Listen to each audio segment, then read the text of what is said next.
এবার তুই কি পিড়িয়েছু আয়, তুই কি পিড়িয়েলি? তোর 3 ওভারে বেটা তুই 2টা রান নিতে পারো না বেটা, লাস্টের ওভারে একটা রান লাগবে বেটা, তুই হেয়ে নিতে পারো না। তুই কি ঠেয়াই মারছো? তুই ঠেয়াইছো কি লিগায়? তুই জোরে মারতে পারলি না, তুই ঠেয়াইয়ে তুই মরে দিতি, তুই হ্যাও করলি না। তুই জাকের আলী ছিল, তুই খারাপ বেড়ায়।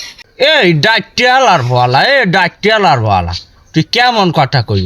এই লাস্ট মুহূর্তে আমি ছিলাম কত পেরেশারে, ও সময় আমার গাম বাইয়ে আমার জোতার তলে আইয়া পড়ছে, এত আমি পেরেশারে ছিলাম। তুই ওটা দেখোস না, তোর উচিত ছিল ওই জায়গায় 2টা স্পিরিট সিঙ্গেরা, তারপর 2টা লাকি, এই যদি আন্যা আমার দিতি আমি খাইয়ে লইয়া মারে নামতাম, 6 বলে 6টা রান নিতাম। আমার গায়ে তো বল পাই নেই। এবার আমি তো আইপিএল খেলছি, তুই দেখো না টিভিতে আমার দেখাইছে, বিপিএল খেলছি সাকিব আল হাসানের লগে, আইপিএল খেলছি এই মাশরাফির লগে, কত ভালো ভালো প্লেয়ারের লগ খেলছি, হেকালে আমি 6 মারিনি, আমি পারি নাই কা? তোর দোষই পারি নাই, তুই কোন ধনের ক্যাপ্টেন হইছো? হ্যাঁ, তুই আমার লাগে 2টা স্পিরিট আনবি না, লাকি আনবি না? একটা লাথি মারা লাগে না? শালার কেমন লাথি একটা মারমো না ক? ও বলে আইপিএল বিপিএল খেলস।